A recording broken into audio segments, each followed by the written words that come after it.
Hi friends, welcome to my channel கிறிஸாஸ் kitchen recipe. இன்றைக்கி நம்ம ரோட்டு கடை காளான் மசாலா எப்படி பண்ணுறது தான் பார்க்க போகிறோம். வீட்டில் முட்டைக்கோசு இருந்ததுன்னா ஈவினிங் டைமில் செஞ்சு பாருங்கள்.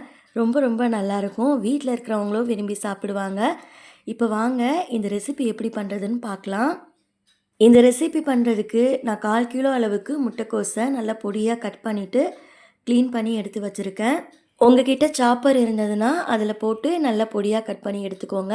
இல்லைனாலும் பரவாயில்ல, ஓரளவு பொடியாக இருக்கிற மாதிரி கத்திலேயே கட் பண்ணி எடுத்துக்கோங்க. இப்போ இந்த முட்டைக்கோஸை வேறு ஒரு பவுலுக்கு மாற்றிடலாம்.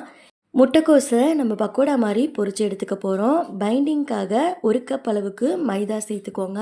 அடுத்து இது கூடவே 1/2 கப் கார்ன்ஃப்ளவர் மாவு சேர்த்துக்கோங்க.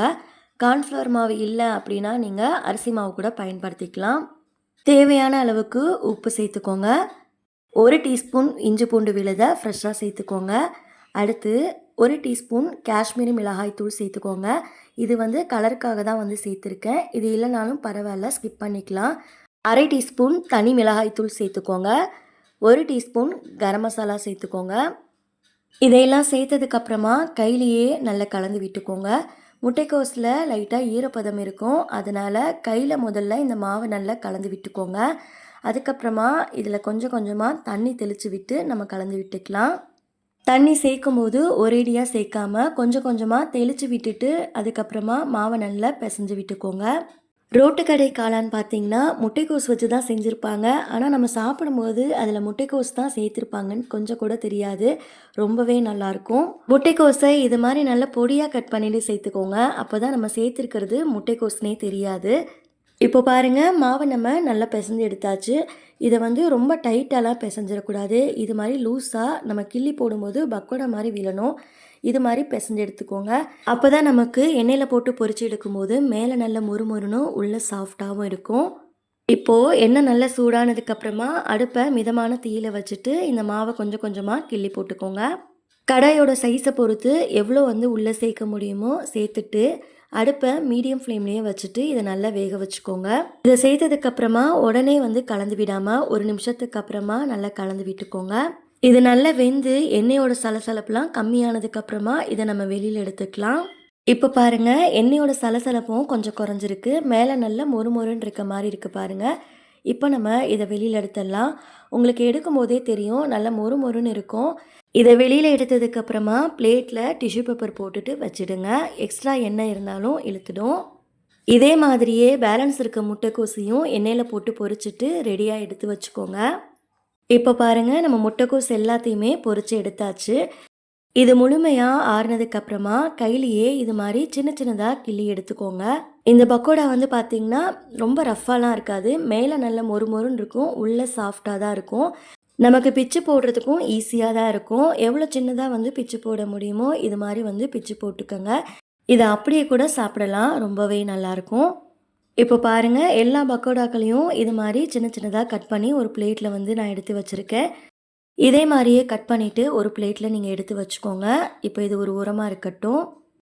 அடுத்து ஒரு கடாய் சுடுபடுத்திட்டு 2 டேபிள் ஸ்பூன் எண்ணெய் சேர்த்துக்கோங்க. நம்ம முட்டைக்கோஸ் பொரிச்சோம் பாருங்கள், அந்த எண்ணெயை கூட நீங்கள் யூஸ் பண்ணிக்கலாம். எண்ணெய் சூடானதுக்கப்புறமா பொடியாக நறுக்குன ஒரு வெங்காயம் கூடவே கொஞ்சம் கருவேப்பிலை சேர்த்துட்டு இதை நல்லா வதக்கி எடுத்துக்கோங்க. வெங்காயத்தை ரொம்ப வதக்கிட வேணாம், கண்ணாடி பதம் வர அளவுக்கு வதக்கி எடுத்துக்கோங்க. இப்போ பாருங்கள், வெங்காயம் நல்லா வதங்கிடுச்சு. இந்த அளவுக்கு வெங்காயம் வதங்கினதுக்கப்புறமா அடுப்போட தீயை கம்மி பண்ணிவிட்டு 1/4 டீஸ்பூன் போல் மஞ்சள் தூள் சேர்த்துக்கோங்க. 1/2 டீஸ்பூன் மிளகாய் தூள் சேர்த்துக்கோங்க. 1/2 டீஸ்பூன் கரம் மசாலா சேர்த்துக்கோங்க. கொஞ்சமாக தண்ணி சேர்த்துட்டு இந்த மசாலாவோட ராஸ்மல் போகிற அளவுக்கு இதை நல்லா கொதிக்க வச்சுக்கோங்க. தேவைப்பட்டதுன்னா இதில் நீங்கள் கொஞ்சமாக ஃபுட் கலர் கூட சேர்த்துட்டு இந்த டைமில் நல்லா கலந்து விட்டுக்கோங்க. நான் ஃபுட் கலர்லாம் எதுவுமே சேர்க்கல. இப்போது மசாலாவோட ராஸ்மல்லாம் போனதுக்கப்புறமா 3 டேபிள் ஸ்பூன் டொமேட்டோ சாஸ் சேர்த்துக்கோங்க. கூடவே தண்ணி கொஞ்சமாக சேர்த்துட்டு இதை நல்லா கலந்து விட்டுக்கோங்க.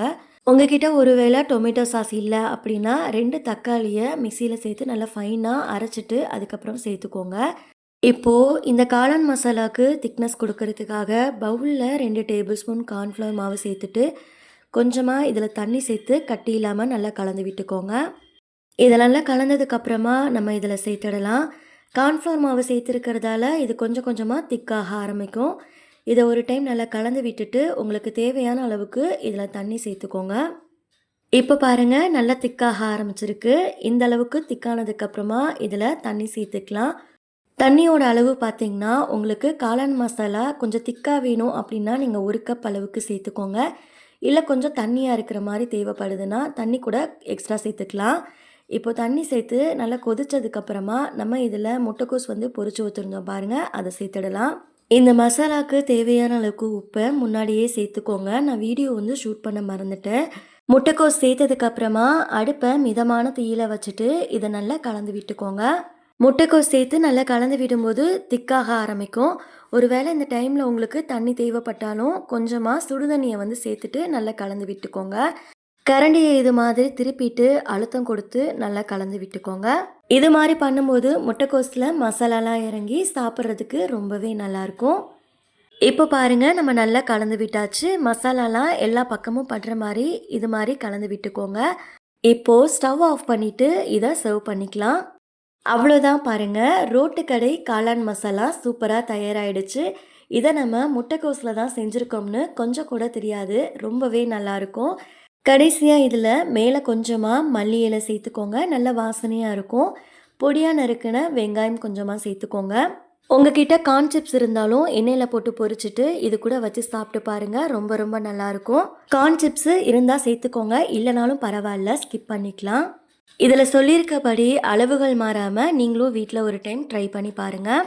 செஞ்சு பார்த்துட்டு எப்படி இருந்ததுன்னு மறக்காமல் கமெண்ட்ஸில் ஷேர் பண்ணிக்கோங்க. இந்த ரெசிபி உங்களுக்கு பிடிச்சிருந்ததுன்னா லைக் பண்ணிவிட்டு சேனலை சப்ஸ்கிரைப் பண்ணிக்கோங்க. நெக்ஸ்ட்டு ஒரு ரெசிபி வீடியோவில் பார்க்கலாம். தேங்க்ஸ் ஃபார் வாட்சிங். பபாய்.